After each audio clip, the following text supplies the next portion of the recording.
Hey everyone, and welcome to another episode of the Coach Replay Show. Today, I'm super excited to have an old friend back with us.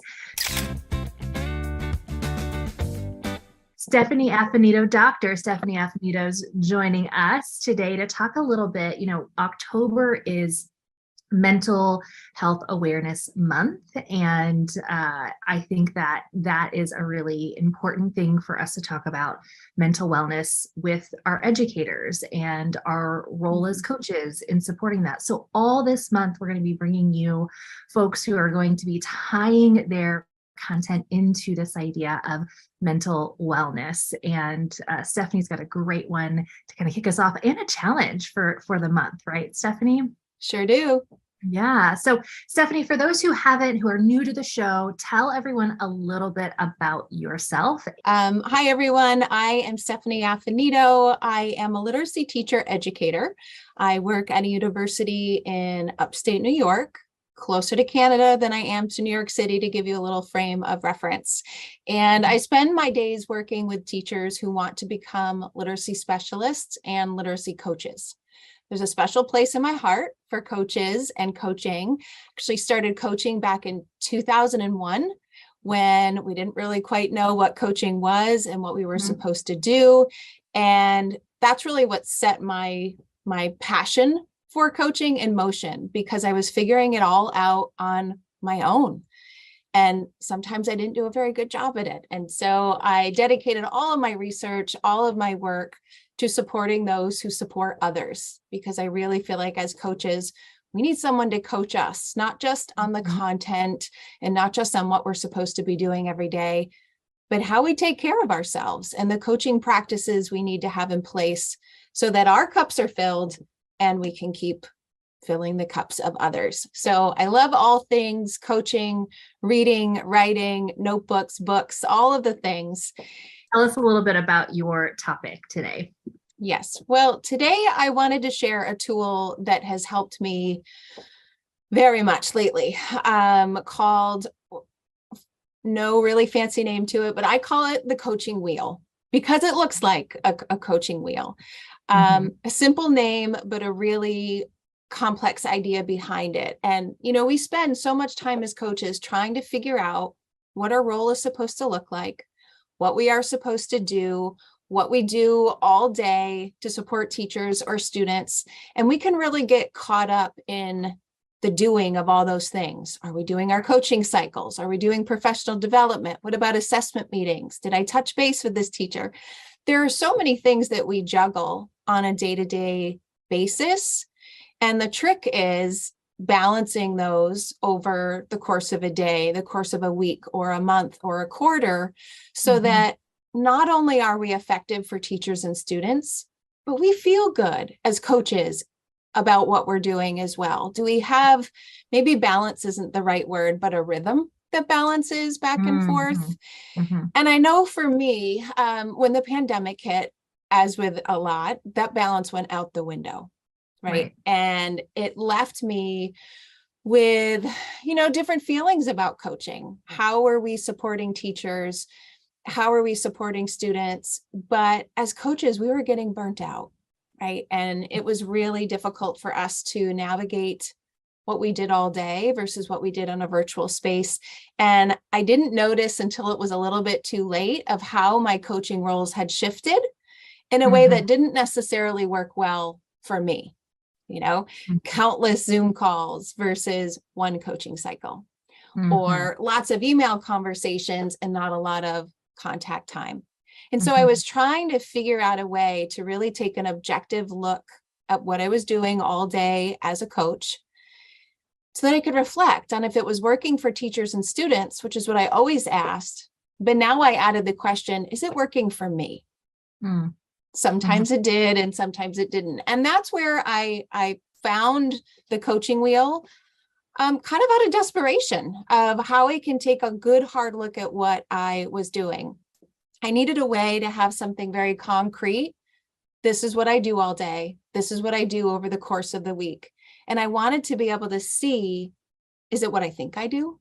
all day? Is it what I think I accomplish? Is it in a way that's growing my coaching position in a way that I'm happy about, that is good for me as well, or not? In the past, I would do something like a calendar audit where I'd take a really good look at my calendar, count up how many things I was doing in a day or a week. I'd get out my habit trackers and I'd make sure I was doing one of everything every day so that my position was balanced. But I found those methods just didn't work as well for me as I wanted them to. And that's when I stumbled upon a circular habit tracker, which I'm calling the coaching wheel, that really helped me see the frequency of what I was doing to see if I actually was balanced or not, right? Because what we think we might be doing sometimes isn't actually what our schedule pans out to be. And so the coaching wheel is a special kind of habit tracker that helps us take a very objective, concrete look at what we do all day or over the course of the week. I like to challenge myself and maybe challenge everybody else to use that coaching wheel once a quarter to see what my coaching life looks like. And so that's the tool that we're sharing today. And hopefully people can help take an objective look at what they're doing and ask themselves if it's working for their coaching and for themselves. I love that. And we're going to take a look at an example from your blog here in a moment, but I just want to kind of make some connections and reinforce some things that are kind of ahas for me that I hope our listeners are seeing. You know, Kim and I talked in August, it's now October, in August about, you know, as we are setting ourselves up for the year and preparing for a year of coaching and, you know, strong support of others, to really take a moment to think about, why are we a coach? What makes us happiest as a coach? What stance do we want to take as a coach so that we know kind of where we are refining our own craft and kind of helping to lead others. Use things like coaching menus so people see that there's other options than just you going and helping them with some of the, you know, housekeeping. It is something that I don't find a lot of coaches do, is track the various activities. They think, if I'm not doing a coaching cycle, then maybe I'm not coaching. Or, you know, only these, like this set of activities is truly coaching, when coaching can be a lot of different things. Yes. We tend to wear a lot of different hats, and some of those hats aren't exactly in that coaching role. So I think this is so important. And I love the idea of doing this once a quarter, right? You know, sitting down and just reflecting, especially if you feel like I've felt in the past where I just feel like I'm spinning my wheels, and sometimes that's just with some certain individuals. Sometimes that's, you know, across my entire caseload. Or if I just feel like whack-a-mole, like I'm in this perpetual game of whack-a-mole where I am being reactive to everyone's needs that are just popping up as they go, and I'm not proactive. And so that is definitely, if you're feeling those things this time of year, which often this is about the month that we start to feel those things, this is a great activity. I really do. I love this idea of the wheel. I can't wait to show people what this looks like. So let's share the wheel with everyone. Let's show them a little bit. And I just have to do a plug for all of the amazing resources, Stephanie, that you have curated over the years. Your coaching sketch notebook speaks to my heart because I'm a visual person and I draw things out. And so there's so many quick, simple ideas here for folks. But let's talk about this idea of, you're welcome, this idea of, thank you, actually, of this habit tracker, right? This frequency base. So let's take a look at this example and talk us through a little bit of what we're seeing on the screen. So in a typical habit tracker, whether you have a circular tracker or you have the more typical rectangular tracker, or maybe you're just even a bullet journaler who is using some sort of notebook page, typically in a tracker like that, you track something that you do each day. So you might have, if we just take a personal example, drink 8 ounces of water. That is not enough, but that's the only number that came to my mind, right? Or exercise for 20 minutes, or whatever those things that you want to make a routine in your day, they go on your habit tracker. And then once you do it, you check it off and you can see how consistently you are at building habits and how those habits contribute to what your day looks like. The trouble with a typical habit tracker, the trouble that I found, is that it doesn't actually showcase the balance of those activities. Mm-hmm. So on a given day, I could say, yes, I had a coaching cycle. Yes, I did a grade level meeting. Yes, I had an assessment coaching session with a teacher. That would look the same on a habit tracker, even if I had 2 coaching cycles, right? 7 assessment sessions and 1 other activity. So the habit tracker is a great way to build habits and to note them and keep them going strong, but they don't offer you a way to reflect on the balance of those habits like a frequency tracker does. And so this is technically labeled a habit tracker, but the way we are using it is not to track if you've done something on day 1, but to track the frequency that you've done particular activities over the course of a period of time. So as an example, if we look at this frequency tracker, I just put 4 typical coaching activities that we might see in a coach's day: professional development, a coaching cycle, perhaps helping a teacher with assessment. This is a great time of year to have one of those on the trackers. And of course, meetings. Now, depending on what your coaching role looks like, you often have one focus over the other. Maybe you do more meetings than another coach, or you have, more coaching cycles on your calendar than professional development. The idea is we want the frequency tracker to show us how much we're engaging in one thing. Because like we said, it can be one thing to think we know what we're doing, but until we mark it down and we really track what we're doing, we can be surprised by how our days are filled. So in this instance, instead of using the numbers at the top as the day of the week, yes, I did a PD session. Yes, I did a coaching cycle. Those then turn into instances of how many professional development cycles or professional development sessions did I have? How many coaching cycles, etc. So at a quick glance, you can see which activities are taking most of your time in that particular period you've decided to track, which ones are not focused on as much, and if that actually represents the kind of coach you want to be, the kind of coaching position you want to grow. It gives you that data in graphic form that helps us be a bit more reflective on what our days actually look like versus what we want them to look like, and shows us how we might make some small changes so that we're better tending to what we hope for as a coach, which goes back to our coaching wellness and our coaching spirits.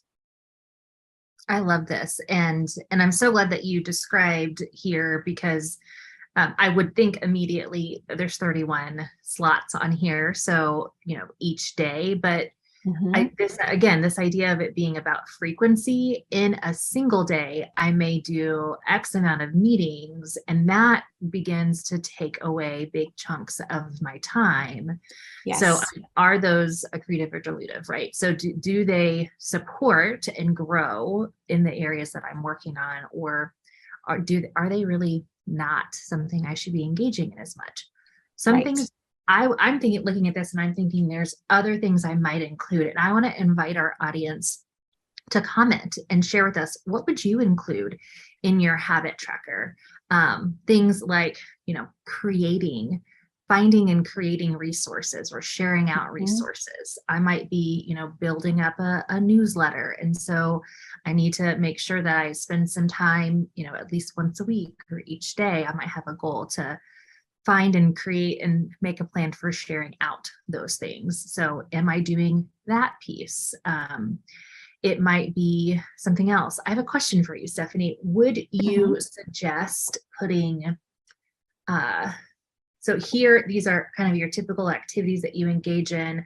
Originally, I was thinking when we were talking about this backstage that this might be like my goals and how often am I engaging in the types of activities I want to do. But what about those activities that they're just like other duties as assigned? For example, covering classes. Would you include that Yes. on the coaching wheel? I am so glad you mentioned this because I created this wheel for this blog post just purely as an example and decided to include activities that I thought I might see on it. But if you are doing this for your own coaching practice, I actually want you to start the coaching wheel completely empty. And I want you to build it as you go throughout your day, because you often don't know all of those unseen things that you do and everybody takes for granted that you do that aren't part of your coaching role. So I would say, let's pretend it's a Monday morning and you're getting out this frequency wheel to have a go for the day or the week in a given quarter. I want you to keep it close by all day. And as you find yourself engaging in a particular task, I want you to write it on the wheel, whether that's covering classrooms or bus duties or sessions at your computer answering emails. So everything that you do, not just what you think your primary coaching roles are, we want to see the reality of what your day looks like. If you do it that way, not only can you reflect, but you then have some pretty good hard data to take to, let's say, an administrator or someone in the district to say, here's what my coaching role has turned into. Here's what my coaching activities look like across this particular period of time. Look what we notice. How can we move it so that all of those extra things that are taking my time and taking my own coaching wellness can be shifted or delegated or moved or stopped so that we're actually focusing on the things that move teachers' practice and ultimately impact students. So I would love for you to start with nothing and then build it as the day goes. You might end up finding, as I did, that you need 2 of these wheels because you do more. I need a bigger wheel. You need more than those things. Just start with one day, keep going, print as many of these trackers as you need, and that will help you get a really hard, clear, accurate look at what you do all day, not just related to coaching, but in the whole span of what your position entails in your school. I love that. I love that idea. So definitely get out the clipboard, have it nearby. Yes. So we have a blank downloadable wheel for you from the spot where you found this, Happiness is Homemade. We've got the link to that for folks and to this blog if you want to go in and read a little bit more or explore all of the other things that Stephanie has here for you, because there are so many resources here. That is all in our notes and takeaways for this episode. So what we also have there for you are some reflective questions. Once you go through, and it may just take a day and you've got a good picture, maybe a few days or a whole week possibly. I think, getting a good sampling over the course of at least a few days, maybe 3 days would be ideal.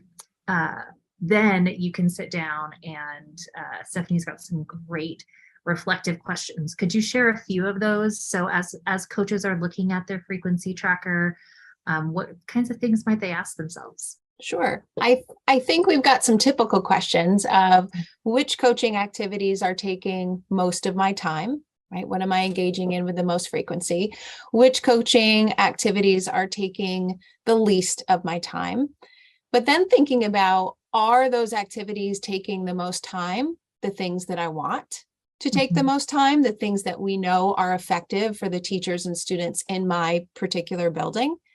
And if they are not, what might we do about that? Kind of hypothesizing a couple of different possibilities of how things might shift.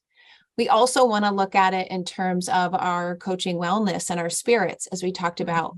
Are the things taking most of my time the things that make me feel good about coaching? Are they the things that I enjoy about coaching? Or are they not the things that I enjoy so much? And are there small shifts that I can make so that I feel better about my coaching position as well? And then you might think about what those results say about your position overall. And there are questions that you might then bring to an administrator or someone who is in charge of coaching in the position so that you can actually use this to help make changes in the direction that you want to make them. I think that's so wise, that last point, because sometimes there are situations that we are positioned to deal with that aren't really in our locus of control, right? Like someone's got to cover classes, and it's absolutely appropriate to be able to pull staff from that. But if it becomes a habit, how might we be able to work a little bit better? Or if I'm seeing that there's something I'm spending a lot of my time doing and I don't necessarily want to do that, is there a way I could work smarter within that? Right. But again, identifying where things might not be within your locus of control. So you're not trying to change something that you really don't have the ability to change on your own, Right. and then getting frustrated by that situation. So I think this could definitely be collaborative in that sense. So Absolutely. I love this idea of this is your challenge this month. This month, coaches, leaders, take some time to use the coaching wheel. And I tell you what, I haven't told my team I'm going to do this, but I would love to see your coaching wheels. So share that with us. You can share it with us. Tag us on social media. We'll put in the comments here or in the banner exactly what you need to put on there so we can see your coaching wheel, and we might have a prize for you. Maybe something pumpkin-y from Starbucks or something else. I don't know. But I would love to see those coaching wheels, and share with us how this process worked for you. So yes, please do. I would love that too. Yeah, this has been so great, Stephanie. I always enjoy getting to chat with you. I'm going to go download my coaching wheel and get ready to start that next week. I think that'll be a great activity to do. So wonderful. Right. Well, thanks again for joining us. I know we'll have you back on sometime this season, and such a joy. And we will see everyone next week. Thanks, y'all. Thank you.